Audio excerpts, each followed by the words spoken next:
Hey, I'm Jeff, and I make music with my brother. Hi, I'm Jonathan, and I also make music with my brother. Together, we are Ekko and Sidetrack, and we make music that sounds like this. And this. And even this. This podcast is about music, creativity, and everything in between.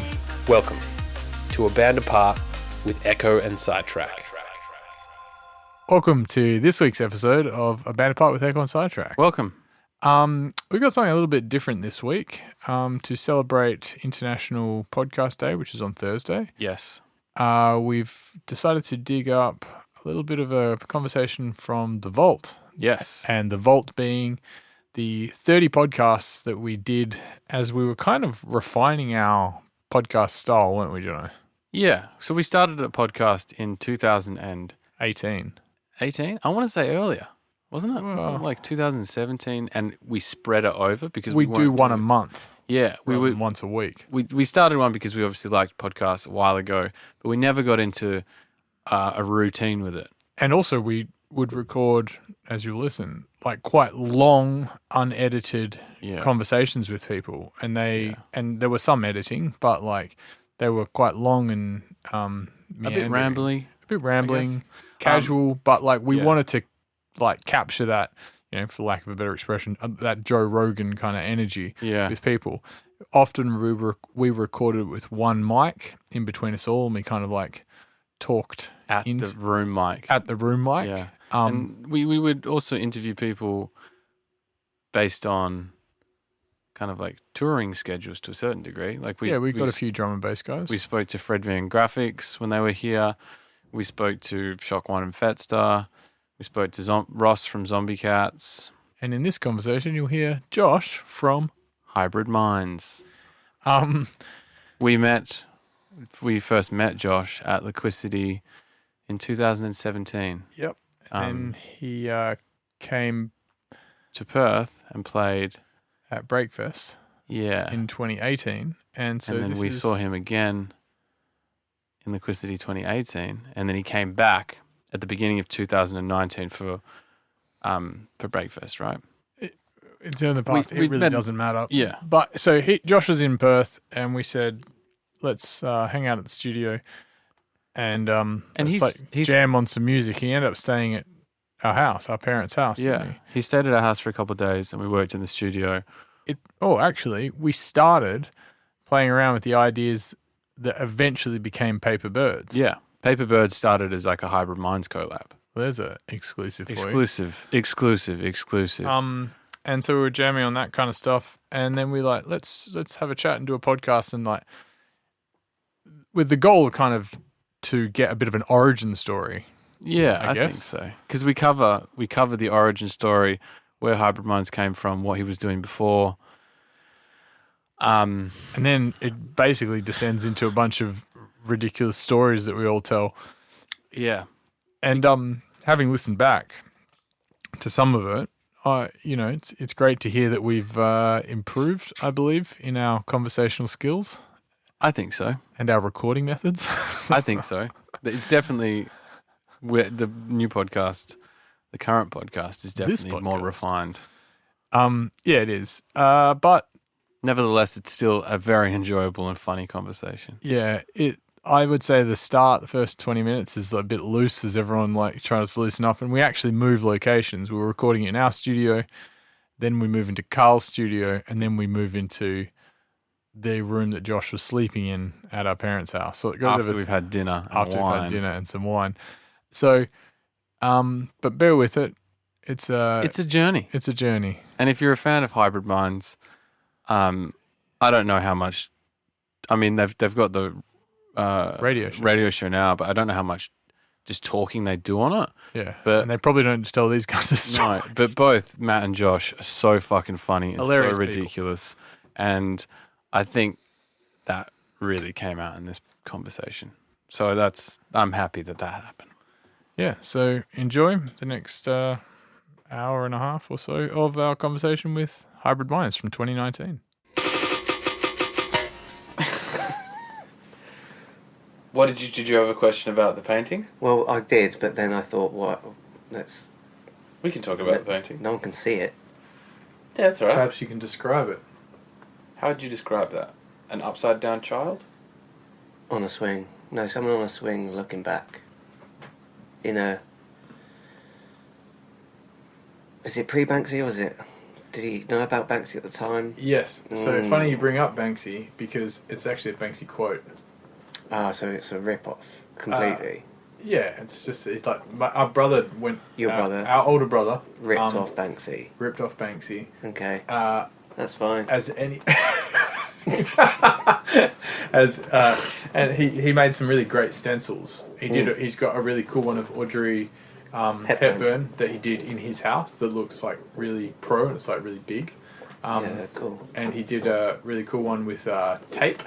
He did using layers of like gaffer tape. And he did like Muhammad Ali knocking out Joe Frazier, and that's really cool. I think he got into it around when he was living in London. What date's on that? 2006. So that's London. Yeah. He's in London at the time. I was probably doing the same thing. Banksy's probably... started. Well, no, famous. Banksy was big in 2002, 3, because I remember reading about him on like Worcester Collective. Yeah, but he's becoming... Banksy's popular. When we went to Europe... in 2007... More mainstream popular. Yeah, we went to see Banksy. Maybe. Banksy's in London. You went to see Banksy? No, just Banksy's around London. Yeah, doing like a tour thing. No. Oh. Just like, walking around. There's a Banksy down there, so we'll go look at it. So, yeah. But I like the sentiment of this, and it's a really good quote. I think it's never been more relative. Jonathan, can you read the quote? The time of getting fame for your name on its own is over. Artwork that is only about wanting to be famous will never make you famous. Any fame is a byproduct of making something that means something. And that was said like 12 years ago. By Banksy himself. By Banksy. I think Banksy dictated it to Ben while he painted it. He whispered it in his ear. Creative inspiration. I'm Banksy. Yeah. Yeah, well, there you go. That's cool. I used to do stencils like that as well and sell them. Really? In a local art shop. And my art teacher used to get pissed off because she felt like I was wasting canvases. What a dickhead. Yeah. But you were making money. I was making cheddar. £40 a canvas. You were making bank. Sold a few, 3 at least. What were the canvases of? Of the same thing, famous people, David Bowie, Bob Marley. Oh, cool. So like Andy Warhol. Like different, like that, stencils. like just stencils. I used to get the perspex, whatever the clear shit is. Yeah. Print out something and then trace it, cut it out, spray. And repeat, and it's then basically a tutorial you've just given us, isn't it? Yeah, it's a really easy way of making art and money. Yeah, because it was popular, and people were making loads. I still think it looks good if you do it well. It looks good. Yeah, I think maybe it got a bit rinsed as people did digital reproductions of all sorts of stuff. But I like original. I still got time to original stencil. It's the graffiti for someone that can't draw. Yeah. Really? To some degree. So what year is this? 2006-ish? Don't know. When did you graduate high school, Josh? This was in 6th form. So what does that I would have mean? been 17 or 16. 6th form the last 2 years of high school, or like last 2 years of schooling? No, you don't have to stay on. It's year... Britain. 12 and 13. Okay. So that long ago, must have been 15. How old am I now? I'm 31. Minus 17. So 2005 you graduated. So I'm a fucking... Your brother's ripping me off. Basically. And... Our brother's older than you. Yeah, but he did it in 2006. He posted... I was right, 2005. So you guys could have been doing 3 canvases. You guys are doing this side by side. Yeah. So it's you, in the same Ben, country, our older brother, and Banksy. And Banksy doing stencil art. Basically the only people. 3 of the greatest artists. Yeah. In the UK in around 2006. You know what they say? 1 out of 3 stencil artists makes it. So yeah, the proof is in the pudding. It is. Yeah, And I sold those canvases, so fucking lucky me. What did you What's sign Banksy them doing now? off as? What did I sign them off as? Like Josh from Hybrid Minds? No, I just didn't even. I didn't ruin it. It wasn't about me. It was about the art. Well, it sounds like it was about the cash you got. yeah, you're right. Exactly. So I don't want to need to ruin it with my name. Did you so like the stencil stuff? Were you just like, I want to create stuff? So side by side, were you creating like drawing pictures as well as doing stencil stuff, No. as well as doing music, or? I wasn't doing music then. I was probably DJing a bit. DJing what? Drum and bass? Hip hop? Drum and bass. Started with drum and bass. Learning to beat match. That stereotypical entry. You said yesterday when we played a Radiohead song, and you said, "Oh, this is the song that got me into drum and bass." Were you being serious? I think so. Was it because I didn't listen to drum and bass. And then that Radiohead track, which I've now forgotten the fucking name of. You know Radiohead's not drum and bass, yeah. But we can this insert? tune- We'll insert an example. now, take it away, Tom York. Yeah. That was Tom York and Radiohead. Playing a song Hey. that we can't remember. A song that we can't remember the name of. But you can just insert it over the top. Yeah, just sure. like go. And cut this whole bit out. Yeah, and just go, Radiohead. Like that. Exactly And like that. Yeah. That's got a fucking kick snare, boom, drum and bass beat Yeah, on it. But it's slower. Yeah, and I was like, I love the whole relationship between kick and snare, but there's not being dum dum dum, Fall being to the floor. Yeah. that sort of break pattern. Yeah. And I was like, this song, I fucking love it. Year or two later, drum and bass, like that same thing. It's the same sort of like thing that drew me into it, and I'm like, like that. That Radiohead The song. drums are fucking breaks. Yeah, exactly. So that.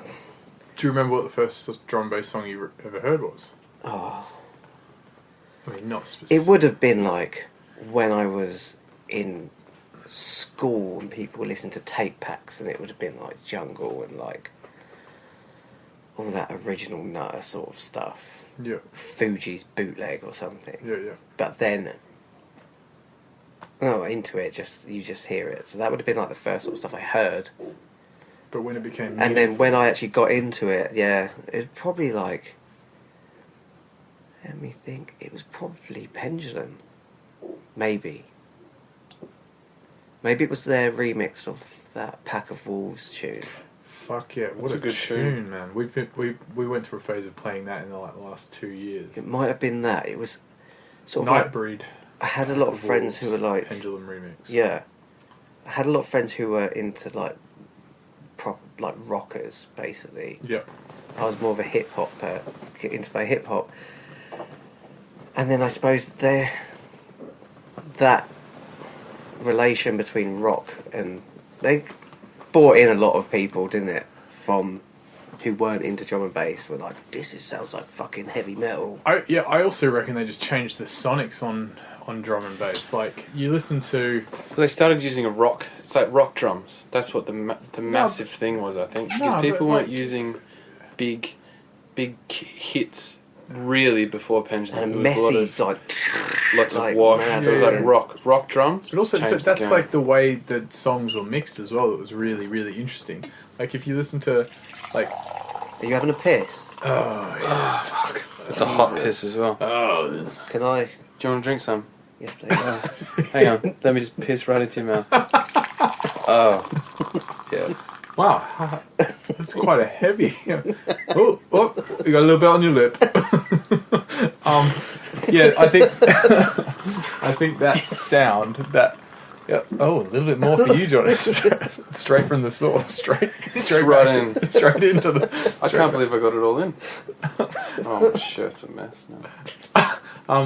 I think that sound, they changed the sonics of drum and bass. So if you compare like back to the Bacteria remix to the original, which obviously was years before, or something, or any of that like virus sound stuff that was around at the time, like 2002, there was obviously like Breakbeat Chaos existed and these other labels existed, but then Pendulum was just like changed the sonics like completely over here. Rob's and then it was production as well was just...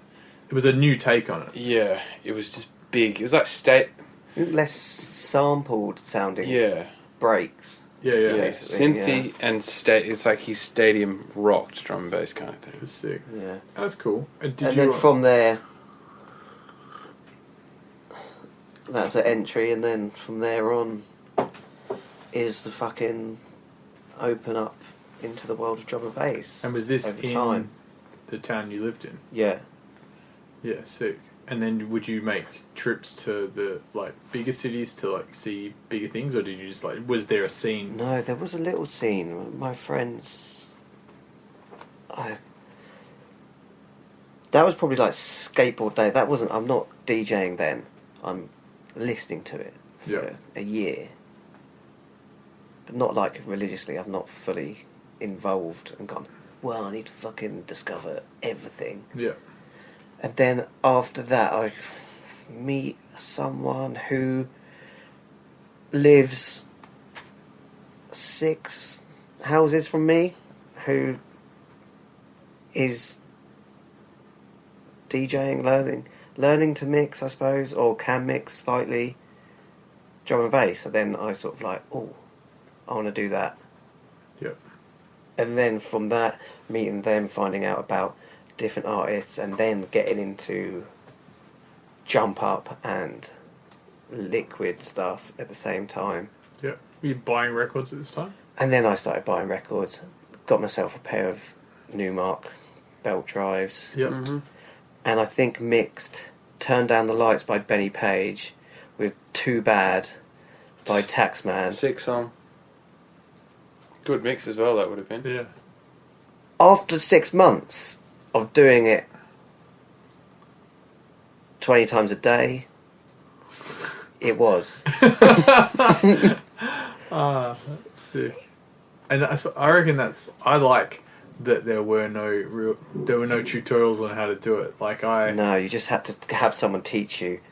Count to 4. You count into 4 all day. Yeah. 1, 2, counting beats. And just like working it out. And like I remember the day that beat matching and how to DJ and blend stuff became apparent to me. Because before, my mate had CDJs, like Denon CDJs, and you'd kind of mix by like going, okay, I'll start this here. You'd work backwards, like I'll start this here and then it'll come in here and I hope this works. But then I was at a gig at Belvoir Amphitheatre and London Electricity was playing. And I really loved this song and I didn't know what it was called. That song was Skyscraper by Matrix and Futurebound. Is this it? Oh, we can hear Matt now playing with the function one downstairs. Should we pause it? No? Maybe. Yeah, let's do it.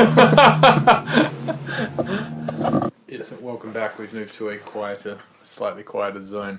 So London Electricity is mixing another song, but because I love this song, Skyscraper, I can hear it starting to come in, and I'm like, you play one song over the other one, and you start one back here, and then you mix them. You like blend the two songs. Play them at the same time. And then you know that, and then you like switch the basses, so there was no bass, but I could hear now all Skyscraper, and I was like, it's just this epiphany. It's like, that's how you mix. That's how you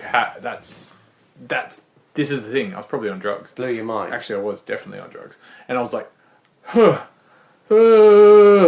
that's what you do. And then that's the sound you made. And then after that, I would go home to my mate's house and be like, I have to start this way earlier, and that's what gives me time and space. And that's when you work out like bar structure. Yeah, and now if we've given someone a DJ lesson, you kind of go like, don't worry about counting or clapping or anything. Just like you know when things change. That's probably 16 bars, or that's probably 32 bars, and like I would say there are some people out there that just don't have that. That don't have that. I don't know what it is. you think you don't. Josh is raising his hand. Like I used to that count thing, four times. Count four times. You've got no music knowledge at all. and like You don't understand bar structure. Like, you count four times. That's 4 bars. Yeah, but I think with drum and bass, and it took me. It's easy once you get it. Yeah, but it takes like a few days of playing Taxman tunes to really playing Taxman tunes. Yeah, But counting hi-hats in intros. Maybe Taxman's bar structure on that particular tune wasn't as obvious. The original Too Bad from memory has, it's like, it makes sense up until it drops into the sample, and then it probably gets a little bit. No, or it's fine, but I always found breakbeat stuff that was like that broken beat stuff harder to mix because it wasn't just straight hi-hat. Yeah. What, like as opposed to like mixing house music or something? No, like if it had broken beat drums in the intro, it was harder to get in time than if it just had the straight kick snare pattern. Yeah. Because like you could match up a kick and snare, but as soon as you had the off snare, it was a bit confusing. Mm-hmm. I remember double dropping. I think one of the first records I bought was Game Over. I bought Game Over and Rockstar, Aeroplane and Flamenco, TC and Subfocus. The picture disc of Where's My Money. And I double dropped Where's My Money and Aeroplane or something, and it was like the first double drop I did, and our minds were blown. Again, on those belt drive Newmarks. No, Stantons. I ended up upgrading to Stantons. Your mate had Stantons. No, we all went in. The three of us. Me, Chris, Liam and I. Because I already had... You had Newmarks. I already had my Newmarks at home. Chris, Liam and I went thirds in a Stanton mixer and 2 turntables. And we mixed for hours. 8 records for hours. Hours. It was so fun working it out and like how to throw it correctly and like adjust the timing and stuff. Yeah, it's fuck. That was fun. I'd love to. We should do another vinyl set. We should do a set up 3 Technics here. Yeah. And film a 3-deck set on all our records. And watch how wobbly it is to start with. Ooh. Remember we played the 3-deck vinyl set with Tony? Yeah. And we thought it was going to be way easier than it was. But that was classic mixes. Turntables were fucked. Yeah, turntables and clubs are difficult. So, Josh, if we can pick up the timeline. So you're mixing records, and then when did you get your first like set? Don't know. Just keep talking. The music is added. We started. I think I can't fucking remember that well, but I think before playing in clubs, I started mixing on my friend's online radio station.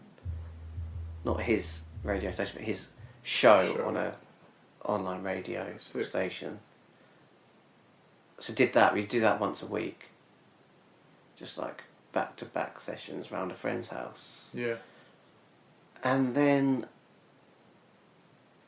probably played like a local pub sort of thing. If someone would do... My other friend used to do a thing at a pub where he'd take his decks there and then there'd be a rave in a pub. Wicked. Which were good times, actually. And so everyone would kind of like... The combination of DJs would just bring all their records and shit. Yeah. Sick. And then...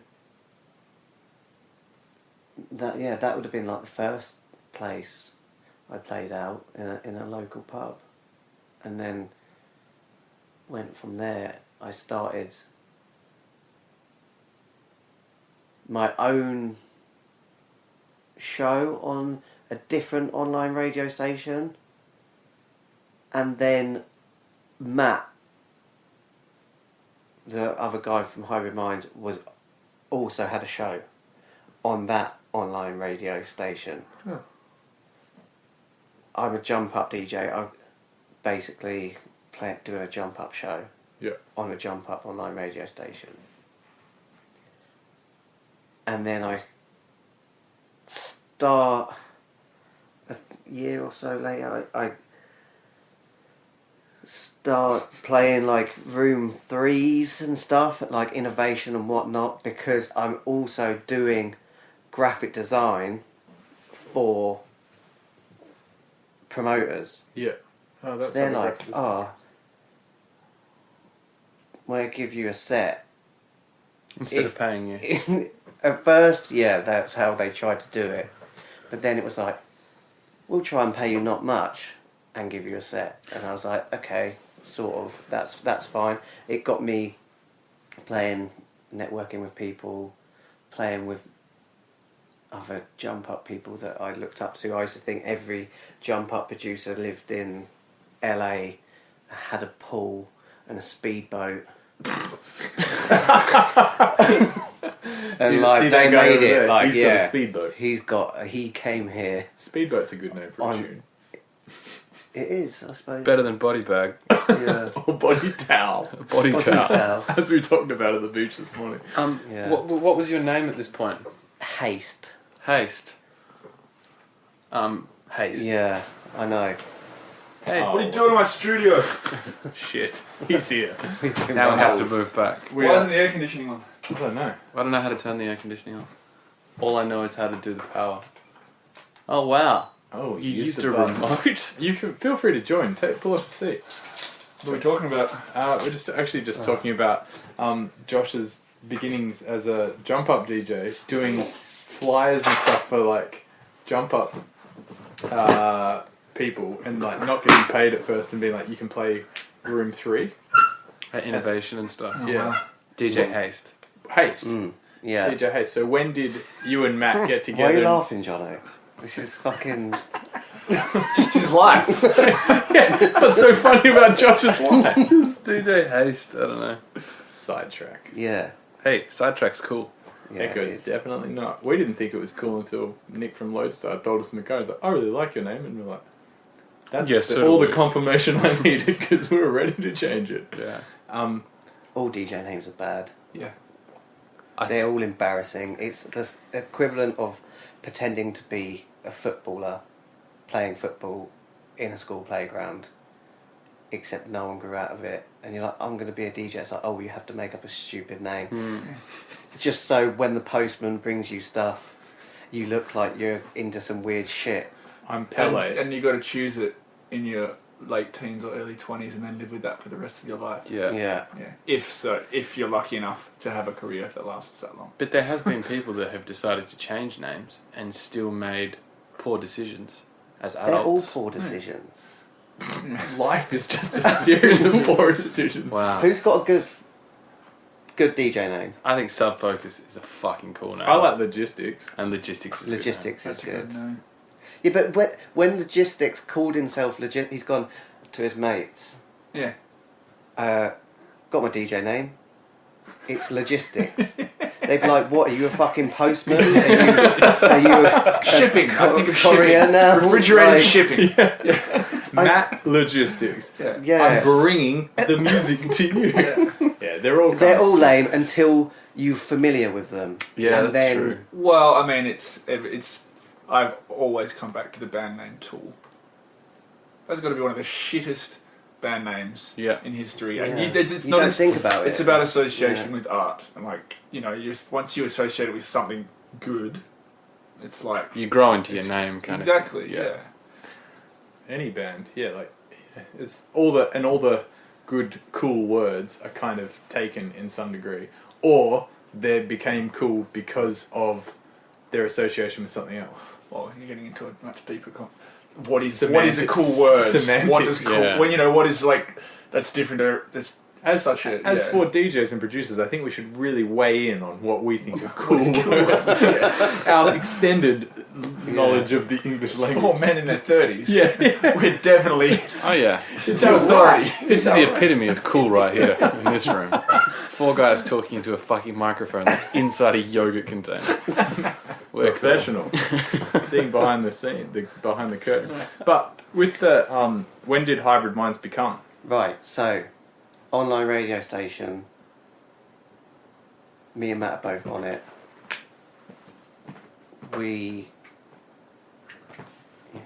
It's trapped. There's coffee upstairs. I just had one. Okay.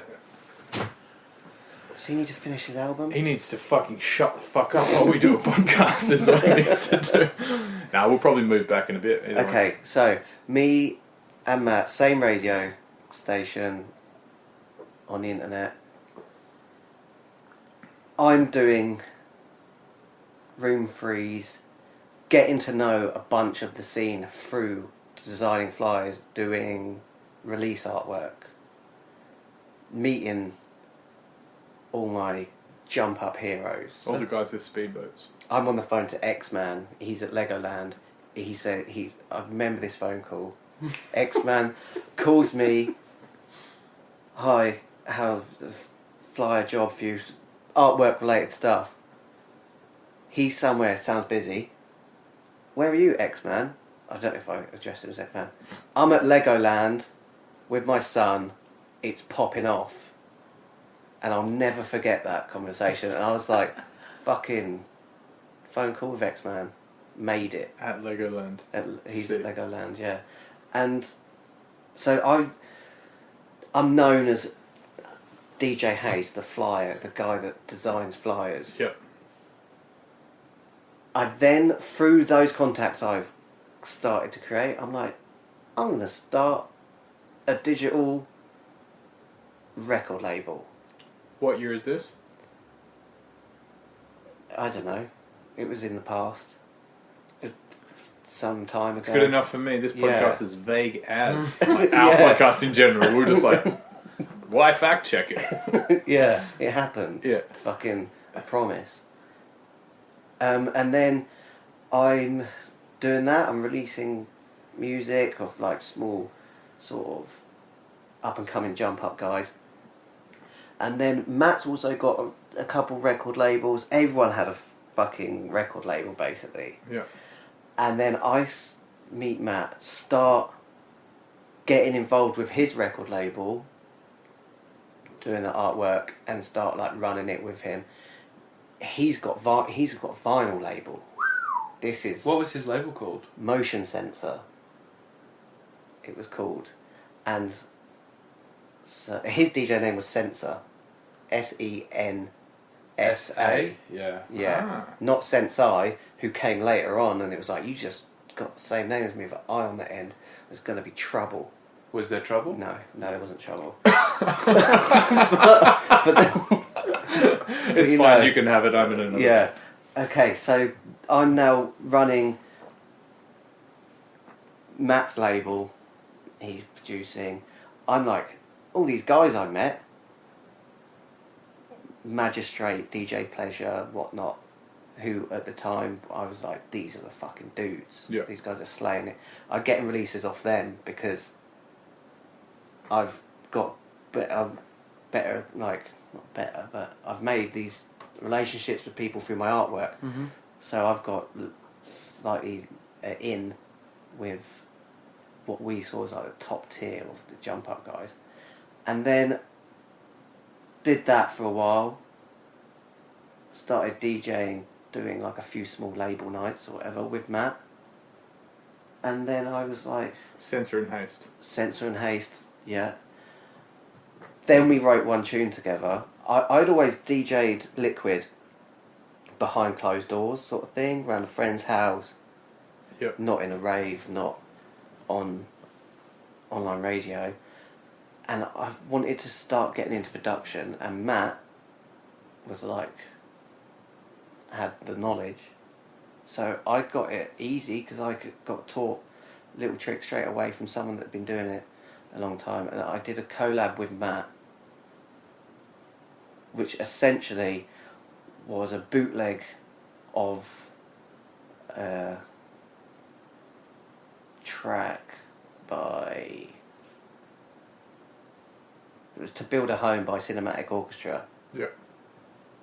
And I was like, Matt, we should fucking use this sample without much knowledge of actually how much is allowed to sample. We put a drum on it and a pluck. Yeah. And turn it into a drum and bass tune. And it went on UKF. Is someone going to come after you for copyright? They already have, so I was fine to have this conversation. Yeah, so that's awesome. Cool. Right, so that goes up on UKF from someone else that works at AEI. It's on his record label. Yeah.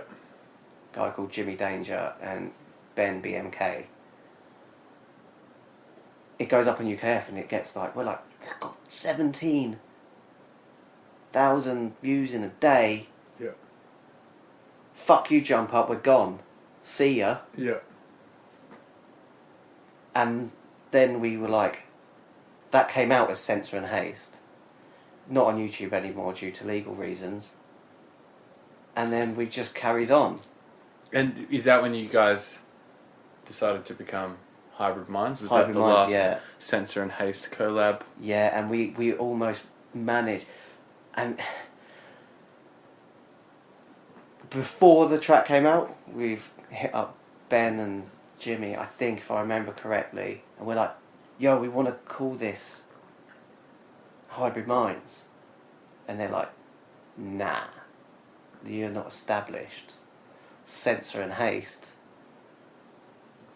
they're the guys. There might be 16 people that have heard of you that will listen to this. Or it's something along those lines. And then we got a thesaurus out. We need a name. We're in the big leagues now. We've been on UKF. I'm about to be in those in the speedboats and the hot tubs. I'm coming for you. I'm gonna move to LA straight away. The home of drum and bass. Yeah, the where all the big drum and bass producers like Kanye West and Jay-Z are hanging out in their pools.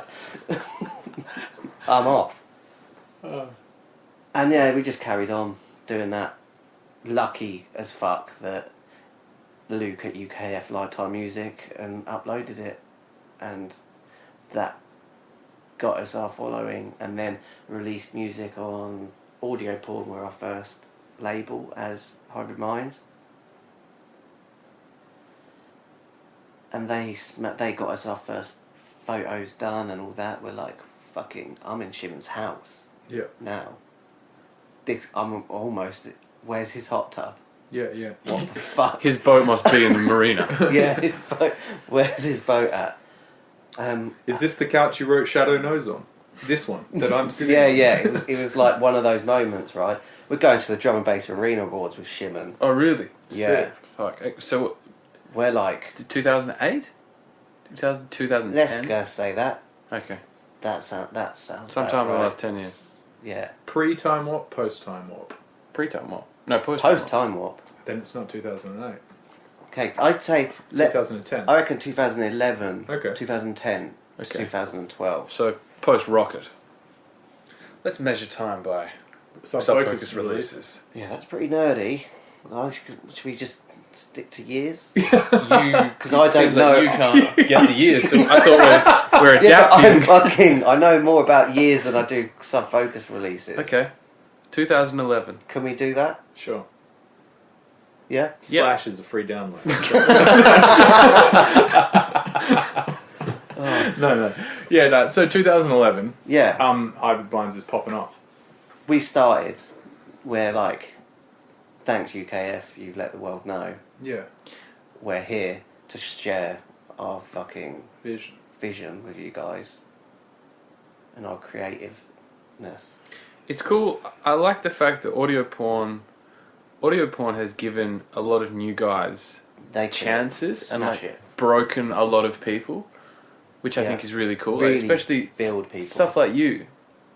I don't hear that as an audio porn. No, and that they just sort of wanted it to be mixed. That would have been around the same time as like Dirty Phonics were releasing stuff on audio porn Dirty as well. Phonics, I think, had just moved on. It was the time where like Xylent was the audio porn guy. Yeah. He was like the star pupil.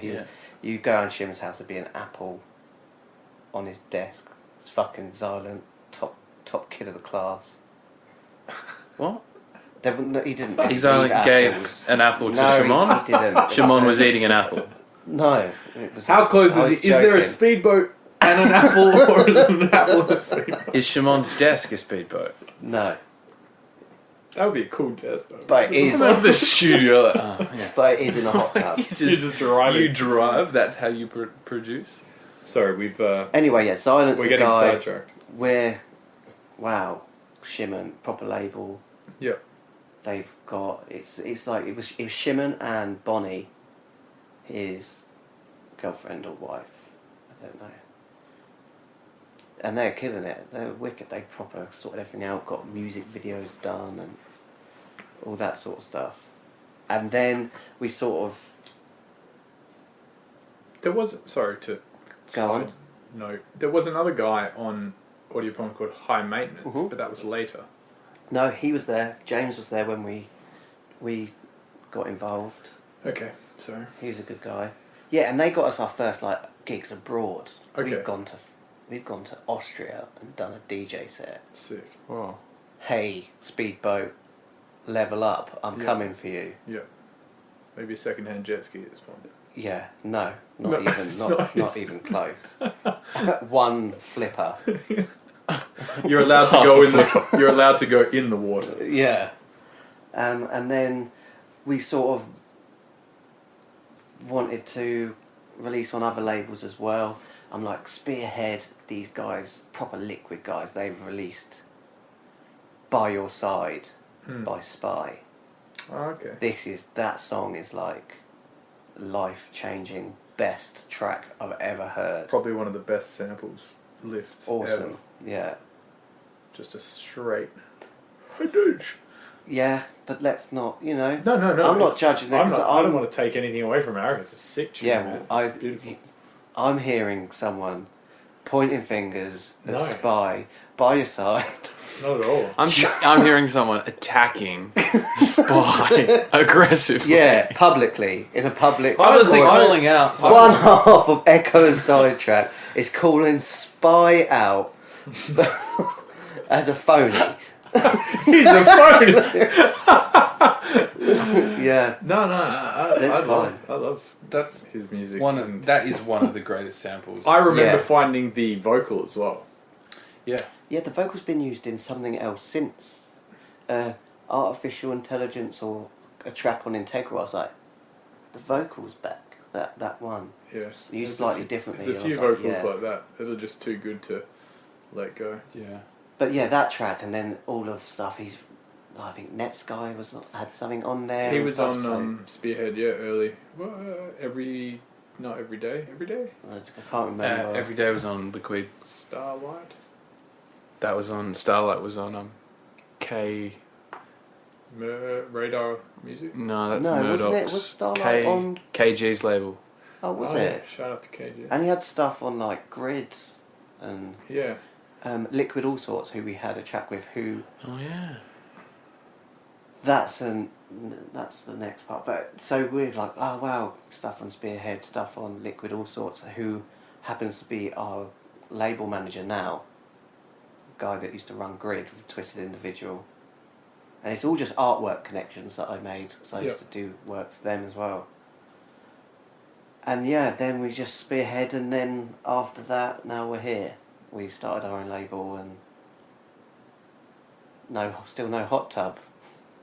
That Speedboat's in the mail, gotta be. No. I no think Speedboat. I think maybe in a couple of years, because a few people know who Hybrid Minds are, but I thought you were going to say a few people I know in the scene have speedboats. No, I was going to say like a few people know who Hybrid Minds are, and Just a few. And after this podcast, I think you're going to have a couple more fans. And Josh nearly just spat out his coffee. And maybe after that, Maybe after that and a few more adds to your streams. Yeah. And maybe we can share our audience. Share the Ekko and Sidetrack audience with you, and that'll get you. Would you want to buy a speedboat? No. You don't even live near the sea. You live in the fucking least speedboat applicable area. Is there I think the furthest point in England away from the sea is actually where I live. Your house. My house. There's a metro.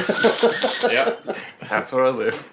But that in itself though, that would be a real show of money. Like I don't live nowhere near the beach, and I've got a speedboat. Fuck off. You. Well, that guy's at home a lot. I wonder how he's made his money. I just wear Hybrid Minds t-shirts all the time. Have a speedboat. I'd put a Hybrid Minds logo on it. There we go. That would actually be pretty good advertising. Yeah.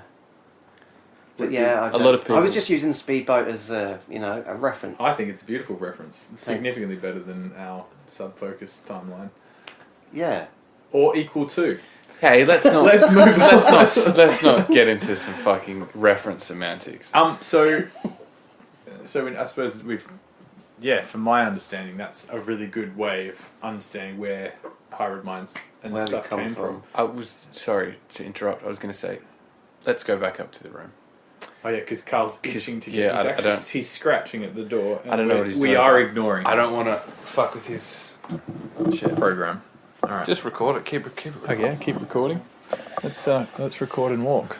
Yeah, and that sounds like the music stopped. Do you want me to hold the bucket? Would you reckon you could hold this too? I've just got to go do a wee. I'm doing a wee. Why don't you take the recording device?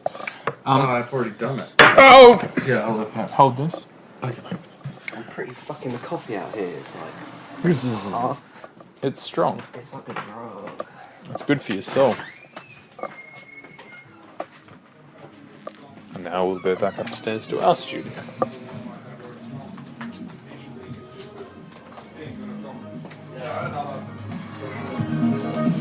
Sorry, Carl. You can have your studio back now.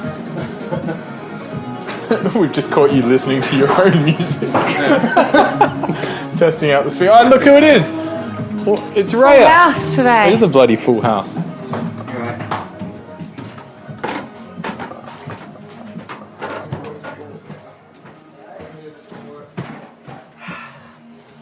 And here we are, back up to our room. Plantation. Do you reckon you were? Is that interesting? It's like quite fucking. No, man. I think it's all interesting, and we're not asking questions like to Josh is on the podcast. We should ask this. I'm genuinely interested in this because I love origin stories and I love finding out where people came from and stuff like that. Where did you go? Yeah. So was to change track a little bit. Was there any point where you're like, "Oh, I'm not going to do this. I don't think this is going to work." Do music. Yeah, not do music, or we just kind of like always ticking it over so that it just always was viable. It was never a. It was never a job. It was always I was doing graphic design and making music. Yep. Was a hobby. Yep. You might have to come a bit closer because of the music downstairs. The music downstairs, actually, we should point out for the listeners, is actually Carl's dad doing some testing stuff on a large club system, not just Shock One listening to his own songs and being like, yeah. That's ridiculous. But he was doing that when we walked past. Yeah, he was just like, yeah. And he was saying, "Proud of me now, Daddy." Proud of me now, come on, Dad. Now Carl can go and do some work, which so like it was always like a side thing or something you were doing in tandem to doing graphic design stuff. Yeah, involved in the scene, really, and doing what I wanted to do. I wanted to be a graphic designer. Yeah. I didn't want to work for someone. I wanted to work at home. Yeah. Music wasn't making money. Like, We weren't getting paid for gigs. It was being part of the scene. Yeah. Yeah, which I think is a very powerful motivation, especially early on. It's like, I just want to be around people. I want to get phone calls from X-Man and be like, oh man, like this is so fucking cool. Yeah. I remember, man, seeing... I'm friends with Fat Man D. Who's Fat Man D? Fat Man D was like, right, so this is back to Jump Up. I used to be like... He's an MC. He's a Jump Up MC from England. And it's like... He like had this little thing called Bio Beats, and we're like a little DJ gang, basically, like a little crew of like matching T-shirts, pretty much. Sick. And it's just like, yeah, I'm a part of drum and bass. I'm a DJ. Yeah, I think you're a part of something. I think some of that is That just definitely sounded like I was bragging. Rather than actually, that was me at the time being proud that I was friends with Fat Man D. I didn't mean to interrupt you and just go, by the way, look at me. I'm another top interesting fact. I'm friends with Fat Man D. But these are the things that, like, that's how you measured success at the time. I think yeah, and then you get a reality check when you get involved more in the scene. Like, actually, yeah, the hot tubs and stuff is not a thing, and it's a much smaller world than you imagine. Everyone in drum and bass knows everyone in drum and bass. Fuck yeah. Which is why it's brilliant.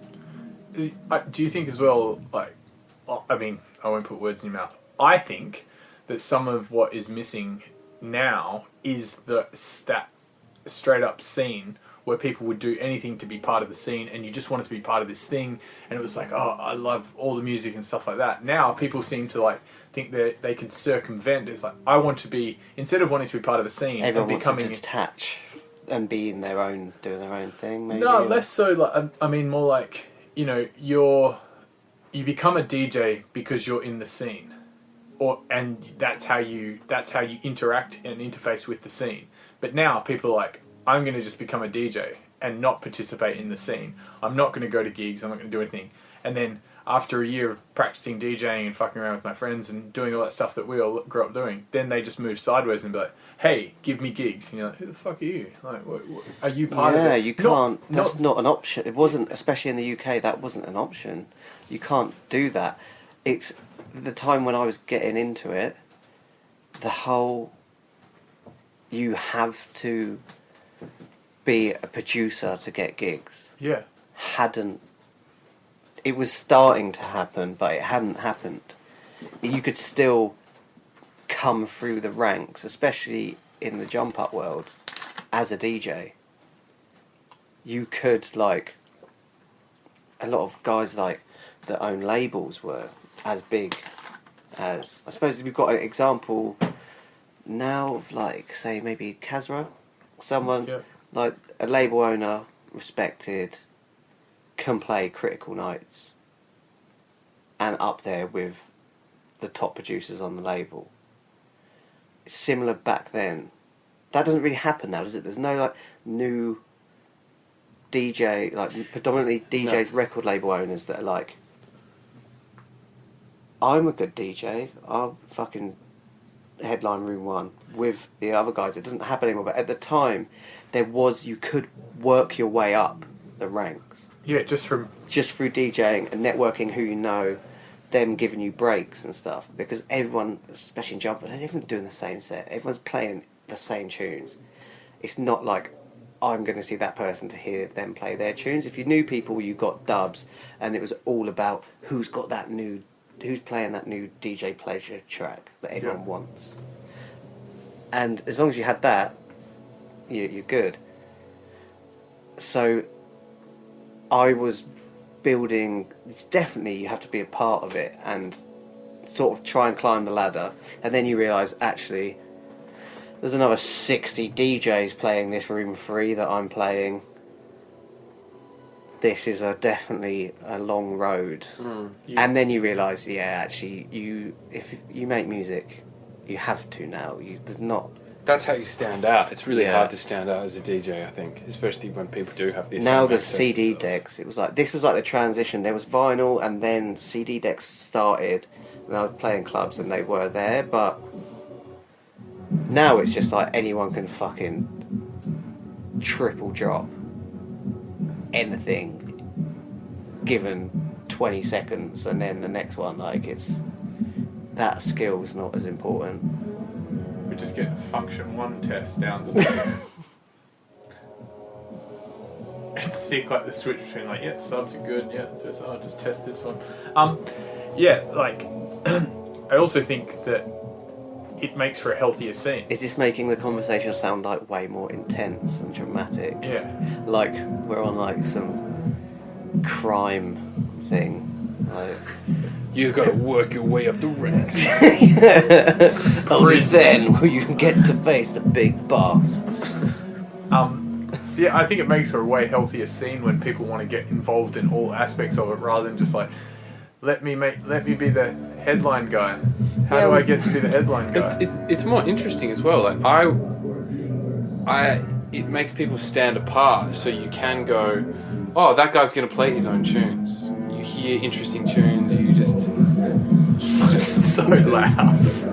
Maybe we should just stop. Just hold on a second. That was the end of the first part of the conversation with Josh from Hybrid Minds, but next time we'll have part 2, which is a little bit more ridiculous because I think it's post-dinner, may have ingested a little bit of wine, and the conversation is far less serious. Hi, welcome. Welcome back to the best bit of the podcast. Josh. Welcome. What's your name? Shit, his name is... what's the worst gig you've ever played? The worst gig, okay. Well, the dog sounds like it's on the podcast in my head. Yeah. She's got things to say about it. Do you want me to talk over the dog barking? Yeah, for sure. Okay. Can you just yell at her? Just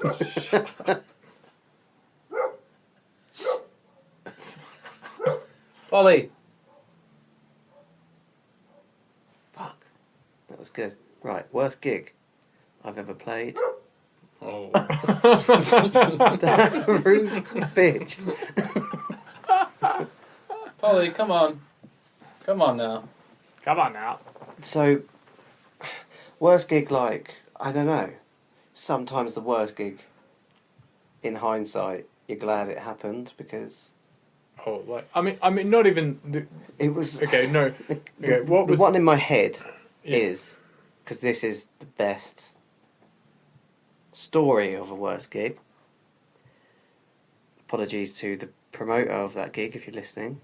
But I played a gig an hour north of Boston, and it was a Star Wars themed Nerf gun party. Whoa. Whoa. Pretty fucking cool, though. Yeah, doesn't it? And then imagine the reality of what it was. I got picked up at the airport By Boba Fett. No, by a really nice guy, lovely guy. And it's a 2-hour drive. Ooh. It's late. An hour north of Boston. 2 hours. So this is like near Canada.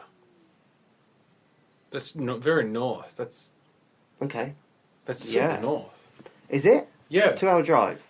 Of Boston. Yeah. Because Boston's above. Boston's north. Boston's Okay, above maybe New it was. York. It was in America still. It was north of Boston. Maybe it was an hour and a half. Either way. Don't Either know. way, that's north. Maybe it was an hour. Okay. I don't know. But it's out of Boston. I feel like we Yeah. fixated on the wrong piece of fact. Keep going. This feels like Are you going to press charges or I might. no? Where's the okay? There's a Where's the body bag? right. Body bag. Body bag. So, north of Boston, a distance. Okay. Get picked up straight from the airport. Maybe I checked into my hotel quickly, I'm not sure. But no food, no, not eaten. In the car, lovely guy picks me up. Welcome to Boston, etc. How's your tour been? Rah, rah. This is like last day of the tour, so I'm like done 2 weeks. I'm like, I'd like to leave America now, please. But it's been brilliant. I'm just get this Star Wars themed Nerf gun party out of the way and I'll be off. Get in the car. Chit chat, whatever, hello. Is there any music you don't like? This is him. I'm not doing an American accent because I won't be able to do it. And I say, I pretty much like anything apart from heavy metal, like proper heavy metal, like fucking screaming and stuff. He's like, okay, good, because I love country music. Sticks on country music. I should have said And country music. I hadn't. He loves country music. I don't want to now say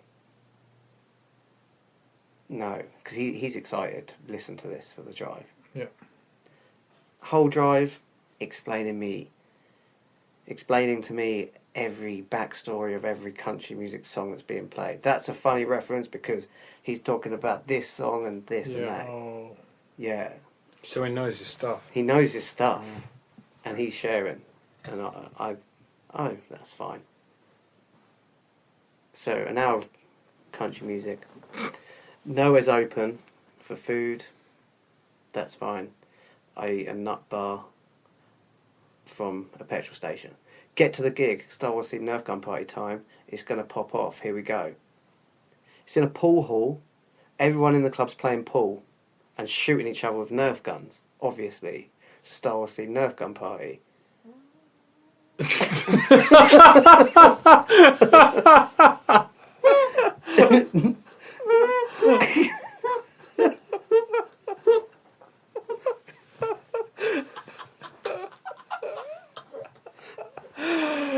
Go on. Wait. Oh.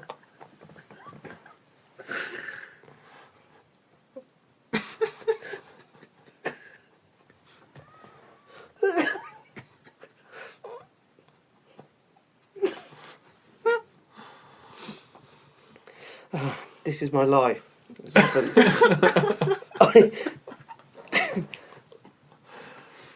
It's cool, it's fine. Promoter's lovely. He looks like a guy that's walked straight off the set of Pokemon. He's got those like trousers with tassels. He's got a man bun, ponytail. It's fine. I start my set. I play to 5 people, peak 5 people, with LED hula hoops. Yep. America style. We're fucking EDM here we come. And everyone's shooting each other with Nerf guns still. No one who cares that I'm there. You don't go to a Nerf gun themed Star Wars party to see an act. And you go there for the Nerf gun party and the Star Wars theme, of which I'd say about 20% of the people bothered with the Star Wars theme. Everyone else was there for the Nerf guns. Just dressed up. Yeah. But anyway, that's... How many people are there altogether? Altogether, in the whole place? Which is a pool. A pool hall, like everyone's playing. Yeah. Is there a dance floor section? Yes. Out back in the dark, that's where I'm playing. And that's where you're playing? Yeah. Altogether, I'd say 150, 200 people there. Okay, so that's quite a decent crowd. It wasn't a crowd, it was people in another room. A group of people. Shooting each other with Nerf guns. There's a decent amount of people inside the building that you were in. Yeah. They were nearby. Yeah, they were close enough. Let's call them fans, hey.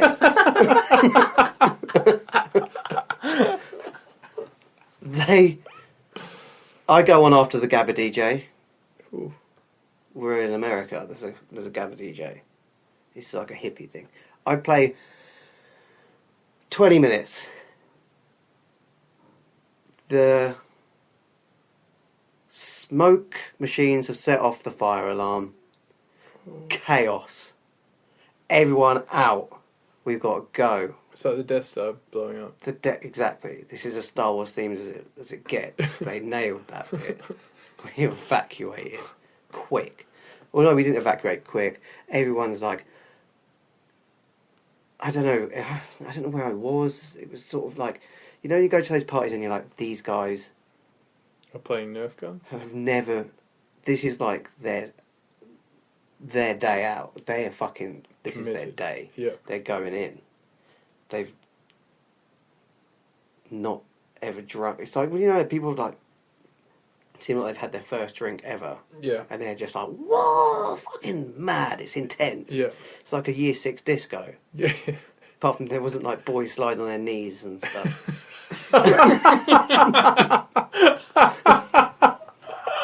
That's exactly what happens at Year 6 discos. Yeah.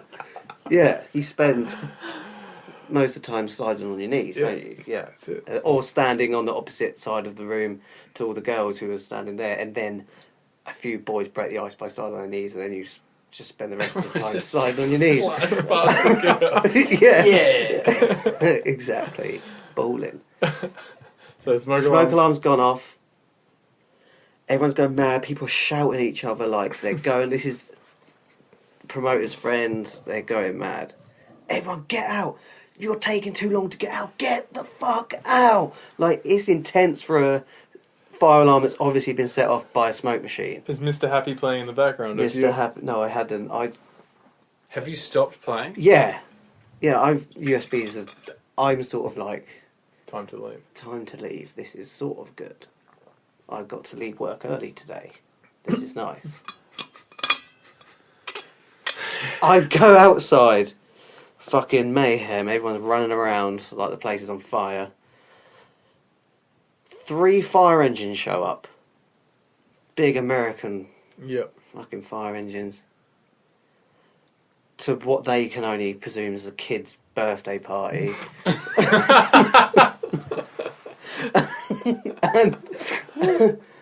and then I speak to a fireman a bit, and he's like, looks at me like I'm there for the party with everyone else. I'm just this English guy that sat by himself on a wall outside a Star Wars themed Nerf gun party that's been evacuated due to a smoke machine. And then that calms down, I leave. Hour drive, 2 hour drive, whatever it was, back to the hotel, go to bed, wake up next day, I'm back on my way to England. Completed America, grounded as fuck, because any gig prior to that I'd ever done that would make me think, actually, yeah, we're doing okay. Null and void. You're a fucking loser. Humbling, just like right at the end of the tour. Like, Yeah. So did you end up going back inside and finish playing, or did No. the party was over? Yeah, that wasn't happening. And the fire brigade were pissed that they got woke. They had to. What did the guy do that was driving you back? What did he say? Not much. What was it? I can't remember. I Back? can't remember if it was country all the way back or not. It probably was. I'd imagine He it probably was. needed a bit of a pick me up Yeah. after fucking having his night. Yeah. No, he wasn't he was the promoter's friend, so he didn't. Not been back there though. Not been back. that is such a strange. And they were all lovely people. I'm sure in they would case have they're been. listening. Star Wars themed Nerf gun parties. Get the thumbs up from me. It would have been a lovely group of people, but that's just probably not the right environment to have a. Definitely not an environment you would be used to playing at, or being like where drum and bass might not be appreciated as much as the DJ is. You're used to, maybe. Yeah. It's a weird. You're like, probably better to book a magician. Yeah. Or a Star Wars themed guy. Yeah. Maybe it's Chewbacca. Mark Hamill. Yeah. Bzzz, brother or someone. I don't know. Yeah. Depending on what the budget is, I'm not sure. I don't know how many Star Wars themed Nerf gun parties do you think Mark Hamill does? He doesn't do much else, does Would he? have been to What's he been doing the whole time? He was in a few movies afterwards. A few. In how many years? I reckon he made bank. I reckon those guys all made bank. Well, Harrison Ford did well. Harrison Ford was Indiana Jones, though. Yeah, he's been very busy since. Yeah. I reckon Mark Hamill's been. I reckon he's shown his face at a few Star Wars themed Nerf gun parties. He's also the voice of the Joker of Batman and has been since the 90s. The what? The voice of the Joker in the Batman cartoon. Every single I've not Batman seen the cartoon. Batman cartoon. He has done a Like lot of t- voiceover work. TV show. Oh. Mark Hamill is the Joker. Like, He has before Heath Ledger, the Joker was Mark Hamill, and then the voice. yeah. But like if people What? talked about the Joker in Batman, Yeah. because Batman was predominantly a cartoon except for the movies. Was it? Yeah, like I just remember like the old school Batman and Tim one Robin. with all the yeah. bam smash Yeah. and that, and then the films. No, Adam the West. the 90s cartoon is huge, and Mark Is it? Hamill's the voice of it. Yeah, Oh, that's why he goes to Comic-Con. so He's like yeah. one of the most famous Voice. voice actors. Oh, But he wicked. also is famous because of Star Trek. Wars. Okay, I'll add that to the list of 10 things I've learnt while I've been here. That's it. You just wait until we open up about our I'm absorbing Harrison All the- Ford knowledge. all the stuff, all the knowledge. What's the worst gig you've played at, Jeff? Yeah. What's the worst gig you've played at together? As Ekko and Sidetrack. I've played an engagement party. Were you DJs before Ekko and Sidetrack?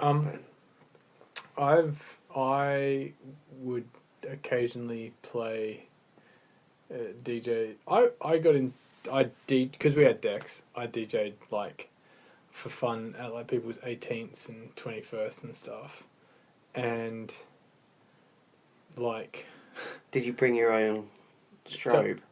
nah, like it was always friends. So like we'd like sometimes we'd hire decks or Yeah. sometimes as we got older and someone had a set of turntables, like we'd bring them and like we'd get a friend to hire a system or something.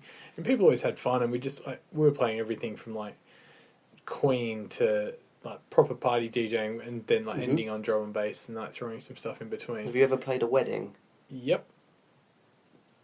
And that was How do extremely you stressful. rate it? Stressful. Really stressful. I played Oh. I played off Tractor, and I didn't know about playing on internal mode.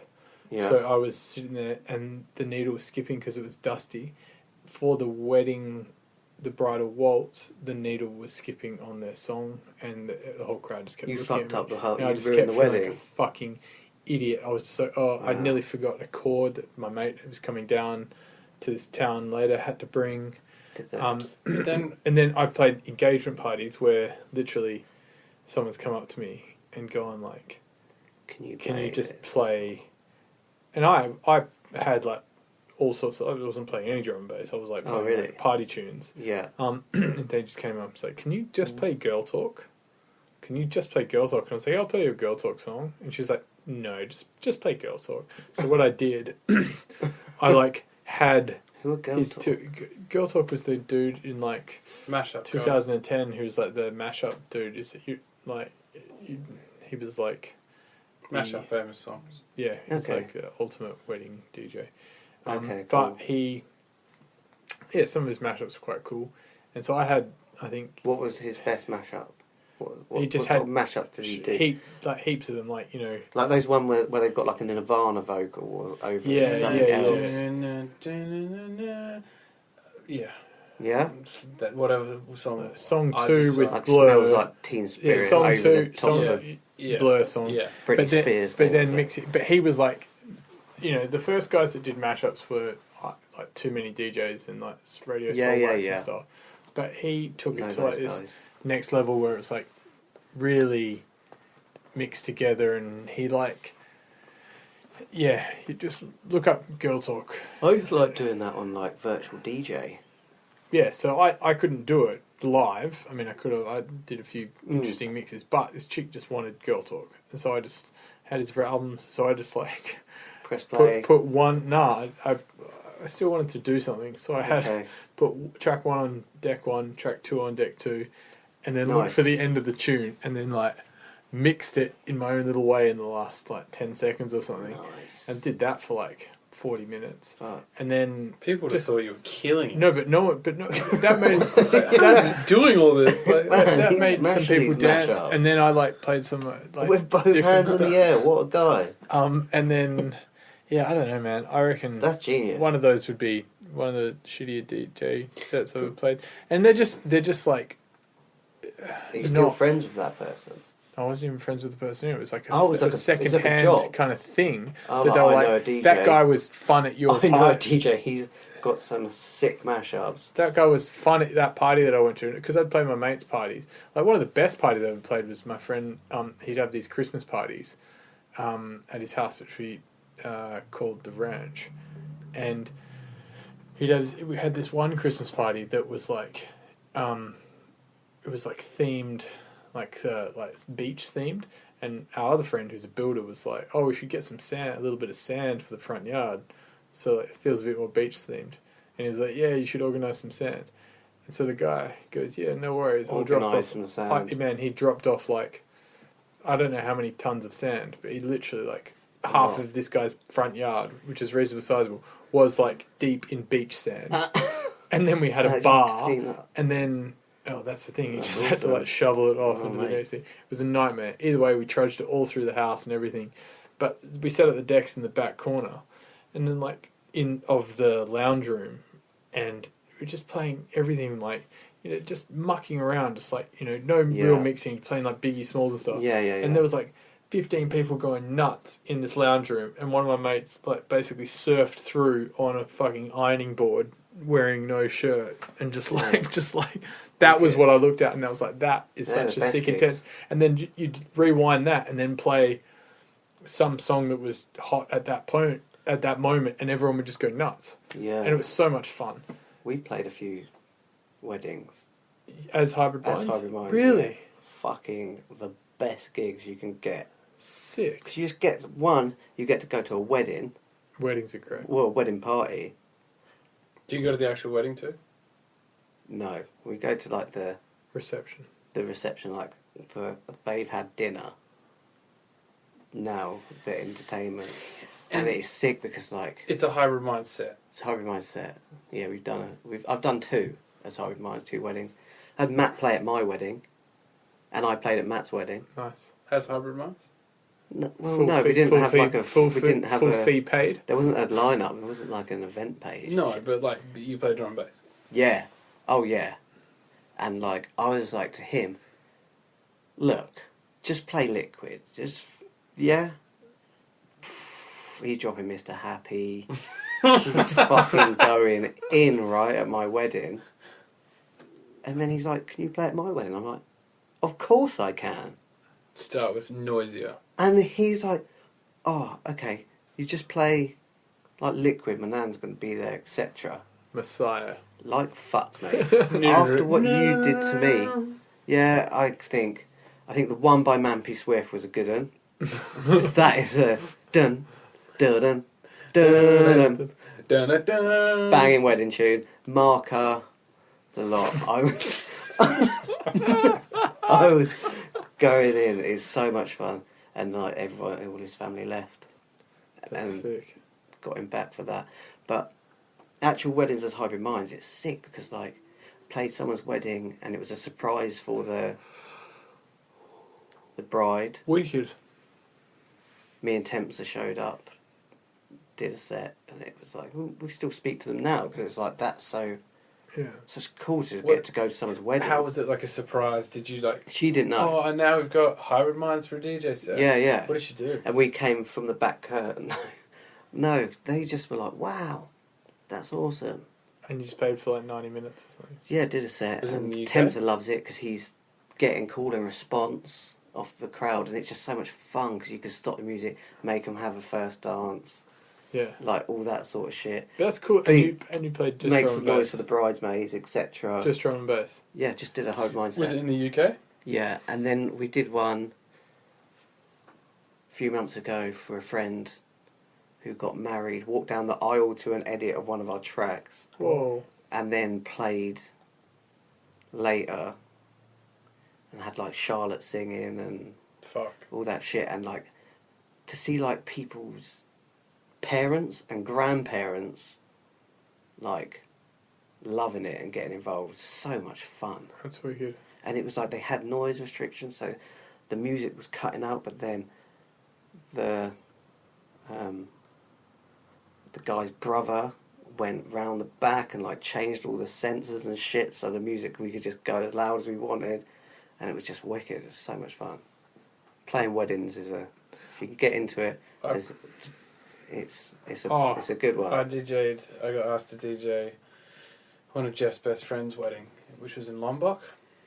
It's in like an hour from Where's Bali. that? Okay. Like in the Asiatic country, Bali, Indonesia, and we took like two CDJs and a mixer over, and we got there and they had set us up like basically a festival sound system. The Bali guys for a wedding. For a wedding. Had gone so it was like outside. We kept telling them like, guys, it doesn't need to be this big. They're like literally. But like we had the PA monitors and then like stacks, like a fucking speaker stack. Sick. Outside. That's wicked. Facing this way. I was in like the library of this resort, which was a room probably about 5 meters by 3 meters. Yeah, it wasn't big. Facing out that door, like a window. Played the first dance, started playing music. There was a big dance floor. And people, we had dinner, did the first dance, started just playing music. And not many people were dancing. It was a big dance floor as well. Like, huge. kind of, it was lots of space. And then like, I think Jeff came over and was like, oh, it's not that loud. And then so we turned it up a bit and people started moving. Because this is like open air Bali, there's a bit of wind, the sound's people just can going chill, off. yeah.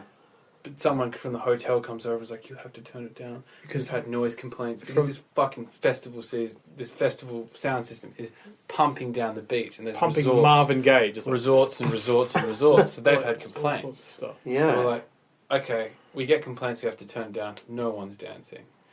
It's like, oh, this is a bit shit. That sounds great. Why don't we reverse it? Then the guys also, the sound system guys, like, we're going to have to pack up the sound system. So. Yeah. And we're like, this is a nightmare. Shit. What? So then we go, all right, what about if you could leave us one speaker and the monitors and we'll just turn everything around, close the doors there, face inside and just have a dance floor within this library thing. So people can dance. If they want to dance, they come into this library and it'll be loud enough. 20 square metres. So you've got yourself a small little space. Yeah. And which is what you need for a wedding. We can do that. Small crowd. So the party kind of moves from this direction to the other side of the library. There's like a grassed area. And there's a door that you have to walk into. And there's a door to walk into. And we start fucking smashing it. People are drunk, partying in this. Yeah. It turns into just a fucking rave cave. Yeah, wicked. I start DJing, then we start playing drum and bass, and there's like 50 to 60 people in this room dancing like crazy. But switching it up to like the police. Yeah, just police are dancing. All types of music. There's old people dancing. There's young people dancing. Like moving in and out of each other. Like drinks are flowing. Just people like taking their shirts off because it's hot. They're like dancing. And then like someone's mum comes over and goes, or like someone comes like, oh, can you play this for?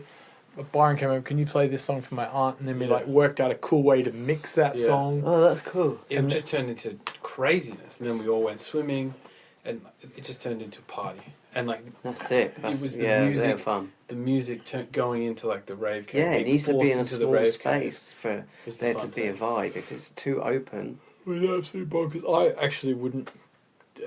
I mean, yeah, probably if someone asked us to play a wedding, I'd never play a wedding. I'd consider doing it, but I find as Ekko and Sidetrack, sure. I'd consider but it, not as like not as a wedding DJ. No, even as doing that, Byron sent me a list of music.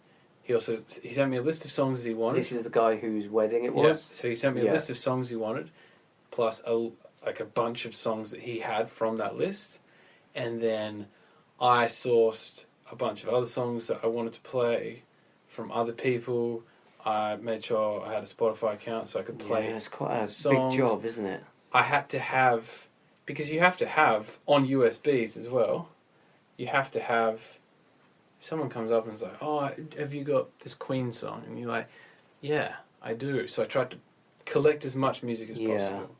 And that stressed me out. And then I didn't have some stuff. And then I don't... Well, it's not your job and you suddenly have to become a wedding DJ for a night. Exactly. Yeah. And I like to mix songs. So I was like, oh, stuff's not in key. And like, I would try to mix it rather than No one just cares, doing yeah. fucking switching stuff. But it was fun. I can't even think of the worst gig we've ever played. I can't. Oh. Which is... Oh, they're just... there's been some... Can you think of maybe a gig up in Joondalup? No, I don't even... But even then it wasn't... I think none of the gigs are particularly bad. Ooh. It wasn't bad, but we did play an underage rave. Remember that underage rave we played in Northbridge? They look pretty cool. Like, the kids go mad. No. This is like everyone was... It was like a side trance rave. Everyone was wearing like happy hardcore. The guy before us was playing happy hardcore. Everyone had teddy bears and fucking... Yeah. Dancing and... They just didn't care. Sounds like they should have had a Star Wars themed Nerf gun party. Yeah, the kids just didn't care about drum and bass. Was that 2009, 2010? And we were like trying to mix, and then also because it's an underage party, we're like, I just want to have a beer, and they're like, no, there is no alcohol here. Yeah. I just a beer down like while I'm mixing. It's like no alcohol. Yeah. Did we end up having a drink in the car park? Yeah, afterwards, and talking to what's his name? Joe Nitrous. Yeah, Joe Nitrous, and this guy was telling us. He said, "There's no point in doing music if you can't buy a Lamborghini." Yeah, he's like, if I can't. That's I live by that. Yeah, this guy's a wanker. So. I'm down with that. Disappointing quote, but I mean, Yeah, but again, that wasn't like a shit gig. It was interesting. I think every gig, regardless. Has that DJ got a Lamborghini? No. No. No, he's just a small time guy. He stopped making music now. Yeah, I'd say so. I don't know. Because he couldn't get a Lamborghini. Well, He's stuck by his guns. He did some good stuff. Like he did some good dubstep stuff. He just had the wrong attitude. Okay, so he was a guy from Perth, or Yeah. okay. And no, I think there's no even no matter how ridiculous a DJ set is, if you can get a good story, it's like anything. Yeah. Anything you do, I often think the worst ones are the best stories. Yeah, and if it's, I think the worst one would be something that's like at the time they really suck though. But if you can know that it's going to be a good story, it will help you. It's like, if you're not really, do you think about that when you're? If something really bad happens to me, that kind of thing, like this is going to be funny. That's a coping mechanism I have. Yeah, that's good to get through it, so I can go. This will be funny. Not necessarily. Have you got any more examples story, of those this stories is from funny. like? Have you got any more examples of those stories from like your childhood that were awful and embarrassing that are now good stories? I've done loads of embarrassing things. You ever shit yourself in school? No, but I shit myself a week ago. Literally after New Year's. Really I nice. I shit my pants. Wow, how was that? What happened? I can confirm that because he sent me a photo of him. So, I just shat myself, and I was like, "Wow!" I was just about to come by and say, "Hey, I'll give you some space, buddy." What happened? Yeah, what happened there? I think I just had a big night, lots of drinking. Woke up, went to fart. And it was just shit. Like it was. Wow, how does that make you feel? I've Uh, never done that, and I feel like it'd make me feel like. it made me feel a bit disappointed because I know my body. Disappointed. I know my body better. Oh, yeah, damn. exactly. Is that like an eye opener to? No, because I've done it before. Like it's not. Something was definitely open. I think if you're not shitting yourself at least once every 2 years, Are you even you're not living? taking enough risks. Yeah, you're not pushing your body to the limit. Yeah, exactly. And I. Is it an eye opener to things to come when you're old, when everyone's old? And No, because I think is it going to be a daily struggle? you just become more careful. I drank so much liquid. That's what Yeah. happens. If you And drink a lot and not eat much food, and then you fart in the morning, it's likely that it's going to be pretty liquid. Did you when you did the fart? Did you go, "Oh fuck, I shitting myself," or did you go, there was an inkling that was going to happen"? Yeah. Did you know you were taking a gamble? You know how you have like the feeling of a fart Yeah. come up, and then you kind of make the decision. It was just, it was so quick. I had the feeling. I was like, oh no. It was just there. It was like a reflex that I had to let it go. Yeah. And then I finished the movie I was watching and changed my pants. What? In which order? I finished the movie. Really? I just started Titanic. So it was a good 3 hours. I got up and had a shower and like... Yeah. But it wasn't even that much of bad shit. Man, I've had a friend who he called me and he's like, yeah, I'll pick you up. Come out the front, man, because I'm in a rush. I'm like, okay. Came out. It's like 35 degrees. And I like get into the car and he's like, hurry up, man. I gotta get home. I think I shat myself. And I'm like, What? Man, what do you mean? And he's like, yeah, I drank too much choc milk and I'm hungover and I went for a fight and I think I shat myself. And I'm like, if you've shat yourself, go home, pick me up 20 minutes later, man. Don't hook by and pick me up. Hurry up, man, I think I've shat myself.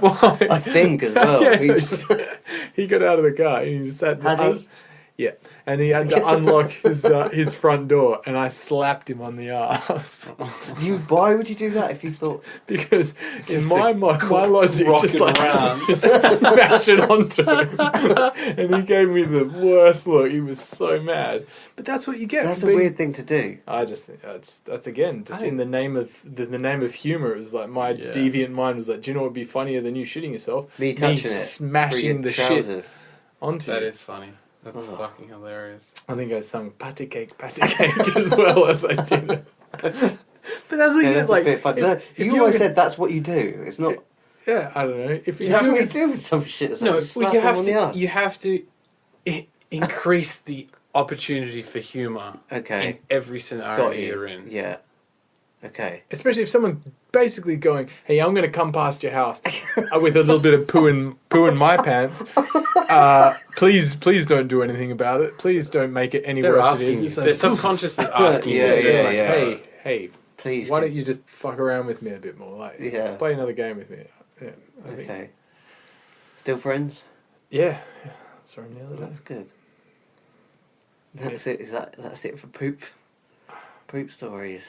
That's probably plenty well done, more. That's very good. But I think the embarrassing thing, I think you do really have to take the. You got to own the. You own it. It's funny, especially stuff like funny. Shit or. And I think embarrassing things. It's funny. It's got to be funny. Because the only other option is being like, oh, something bad, terrible happened to me. Like, I shit myself. Oh, and what are you going to be like? This embarrassed about it? A victim of your own bowels. Yeah, exactly. It beat me. Yeah. It came out and it beat me. My shit, it hurt me. Like, you got to laugh at it, and if you can't laugh at it, there's something fundamentally wrong. Yeah, and probably everyone's probably shit themselves at some Everyone's point shitting. in their life. Everyone is shitting themselves all the time. Out of nappies, you're shitting yourself every day. But also, everyone poos. Everyone does, which is crazy to think about. Yeah. What? Well, it's like crazy to think that, like... You think about everyone pooing? No, but like if you think... Say everyone at the same time. If you think about like a celebrity or someone you like respect or something, you just think about them pooing, doing shit. It's instantly disarming. It humanizes everyone, doesn't it? Yeah. Yeah. Like even these untouchable people. Yeah. Probably once a day. Sometimes twice. Sometimes twice. Sometimes maybe some not. people just have some gnarly bowel movements. Yeah. And you don't know of, like really like Ed Sheeran, proper. Ed Sheeran's shat his pants in the last 5 years. Yeah. Yeah. Guaranteed. Maybe someone likes to shit in the shower rather than the toilet. That's not a thing. It definitely is. I don't believe that. I don't believe anyone's doing that. There is someone doing... all pipes, Josh. It all goes to the same.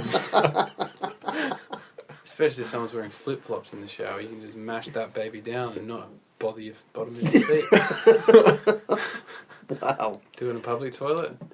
Like a victimless crime, in my opinion.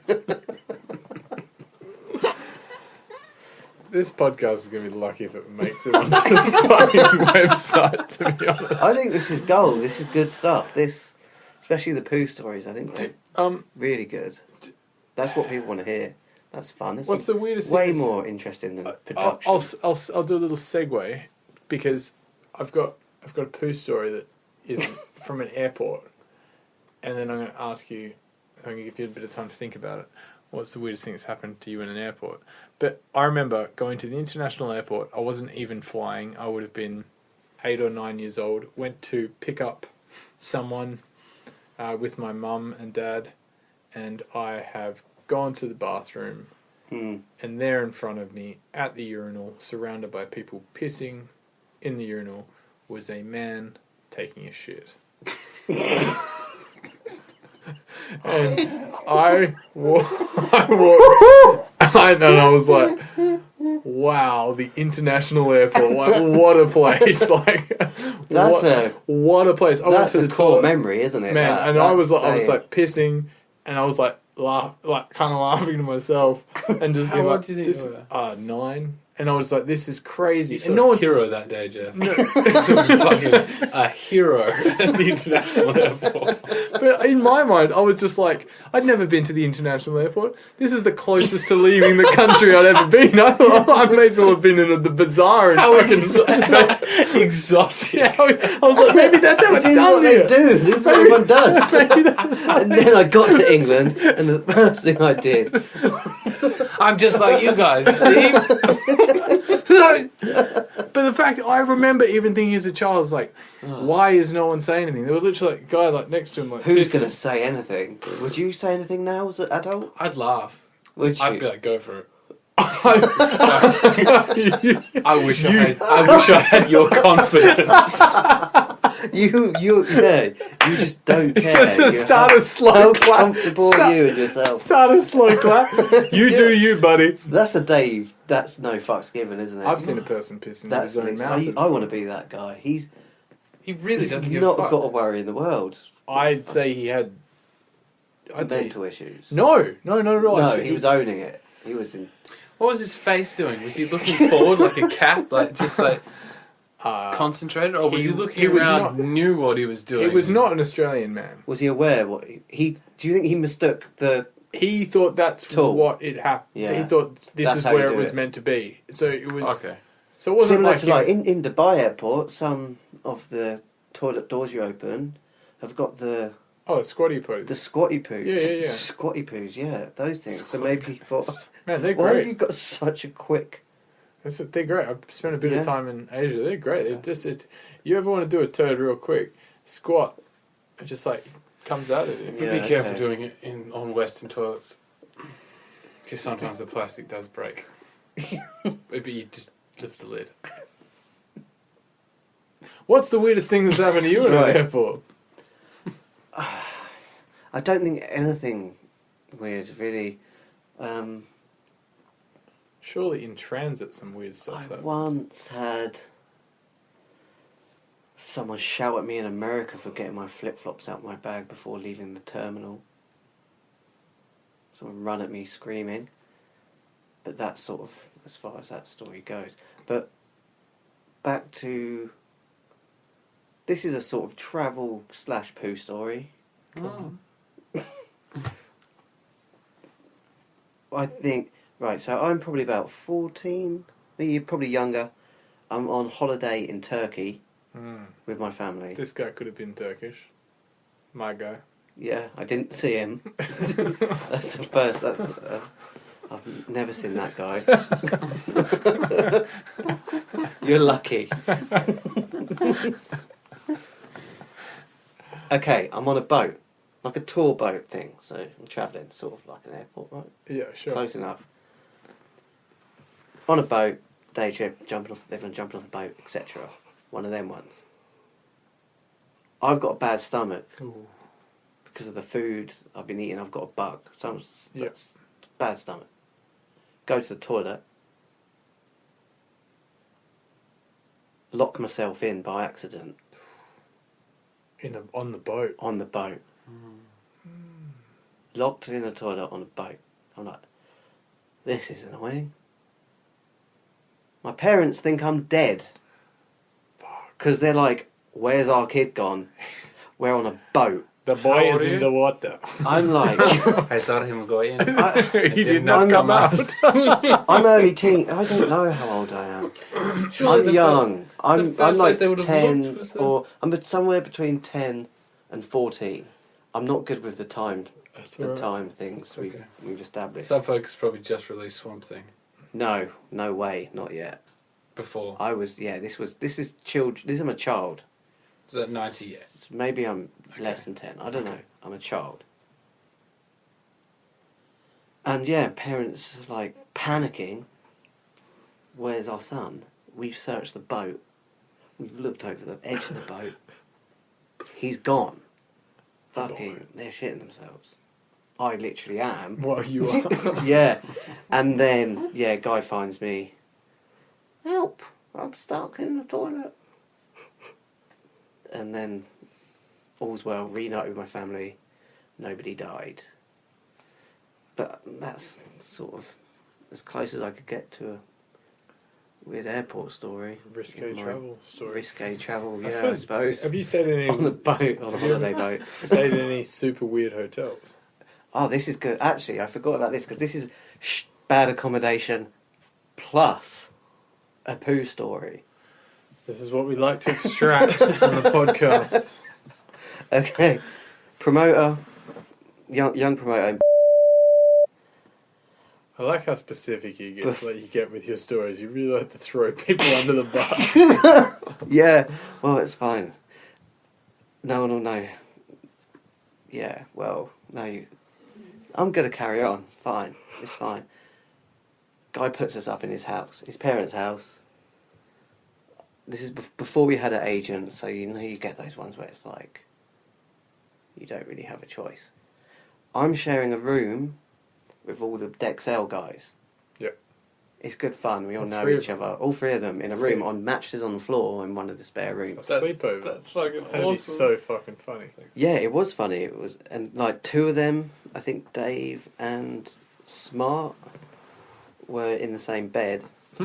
So they were like, "Oh, get off! You're taking the covers off me and shit." And plus, I don't know, should I tell this story? Because I think the people that know will know the guy I'm talking about, but I suppose they already know. So it's fine. There's... I don't know, this might need to come out, right? Just don't mention the country. I already did. Oh, you can beep it out. Okay. or who you with. So there's a few guys in one room. There's a few guys that all know in one each room. other. No, but only us. There's other guys in other rooms of this house. There's a couple guys, I think we're a duo, staying downstairs. They were wasted. Drunk. Like really, really, really drunk. And one of them's about to be sick. The other guy runs to get something for him to be sick in. His choice of how can I... What do you look for when you're getting something for someone to be sick in? Something, yeah. A hard hat? A bucket, something that can hold... A vessel. A vessel. Frying pan. Be sick in this frying pan, friend. Okay. That's that. In the morning, get woken up. Don't mention it because the promoter's mum's cooking breakfast downstairs and it's a bit awkward. But the guy, the throwing up in the frying pan guy, fell asleep in the bathroom with his head on the toilet and shit on the floor. Oh. And the guy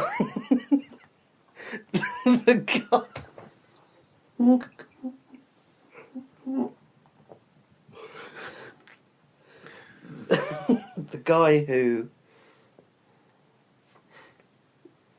gave the frying pan, as all good duos cleaned it up for him. Wow, what a soldier. What a soldier. I'll do that for you. Right back at you, big dog. And yeah, nothing was spoken about it because we're having breakfast with the mum.